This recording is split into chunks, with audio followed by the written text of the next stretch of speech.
Yes, ku Prejan Media TV nakugamba subscribinga onyige n'akade osobole okubanga ofuna updates ezigenda maaso mu ggwanga, updates eza mawulire.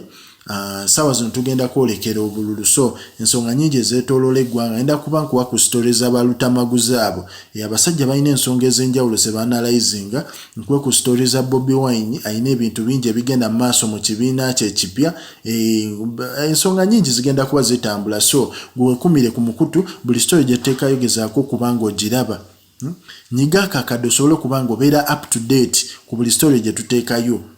Asajja balutamaguzi boogera ensonga eziri serious, so ngenda kuba ojja kuba oziraba nga bali live mu studios. Kati gwe mulimu gwo beera ku Prejan Media TV, kuba otategeera bino ebintu naawe ojja beera affected mu kalulu akajja ketubuzaako emyezi nga gigyo okusobola okuba nga tukatuukako. Yes, nga nagamba Prejan Media TV yemu ku channel celebrating abantu eb'enjawulo. Navaayo nenkuwa stories z'abantu ab'enjawulo. Mwali Rema Namakula, omukyala yasobola oweza 100 subscribers, 100k subscribers, era YouTube nemusiima nemuwa award. Story nagikuwa nenkuwa story ya mwana mulenzi Eddie Kenzo yasobola okuweza aba subscribers akakadde kamu. Abaana ba Masaka Kids nabo ne basobola okubanga baweza. Yes, abantu ab'enjawulo bavaayo ne baweza ba subscribers abawerako, kubanga guno mukutu gwa YouTube gwe gumu ku mukutu ogugatta ensi yonna. Kyova laba nti abaana baffe ab'enjawulo bakadaama bali mu nsi ey'enjawulo basobola okutegeera current affairs oba ebigenda mu maaso mu nsi zaabwe Uganda nga bayita ku mukutu gwa YouTube, yadde tebalina ma TV gasika channel za wano. So nembanga Prejan Media TV fe we celebrate success.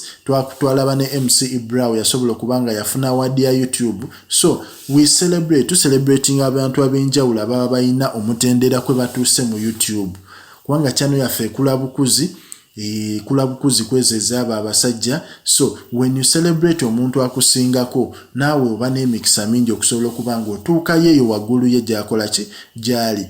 Yes, olunaku olwaleero njagadde okucelebratinga abaana amanyiddwa nga ba Triplets Ghetto Kids.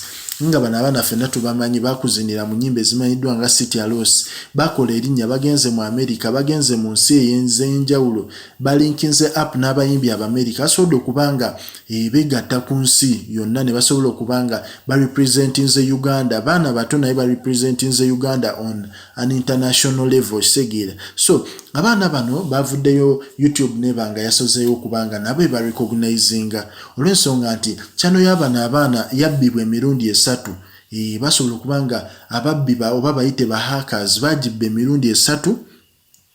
Naye Mukama yabasaase ne basobola obanga bagikomyawo. Nga bwe baali babbye Prejan nga ogisearchinga togiraba, bagamba channel twagisuspendinga, so nabo channel yaabwe yali yabbibwa, naye Mukama n'ababikako akasubi nebanga channel yaabwe yasobodde okubanga yes yakomawo channel yaabwe. Era olunaku olw'eggulo YouTube yasobodde okubanga ebarecognizinga olw'okuba nti be bamu ku bantu abayisizza ba subscribers 10,000 nebanga babawadde silver award okubanga babasiima okusobola okubanga bawezezza ba subscribers 10,000. Era abaana bano basanyuse nnyo kubanga waka gwe bazze bateeka ku YouTube mungi, bazze bakola ebintu eby'enjawulo, amazina ag'enjawulo ku channel yaabwe nga bagezaako representinga Uganda on an international basis.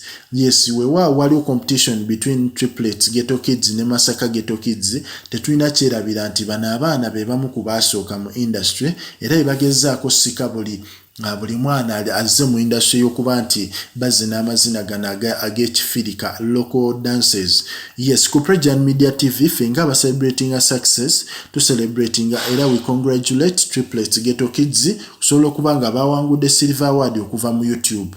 Likinga, commentinga, subscribinga.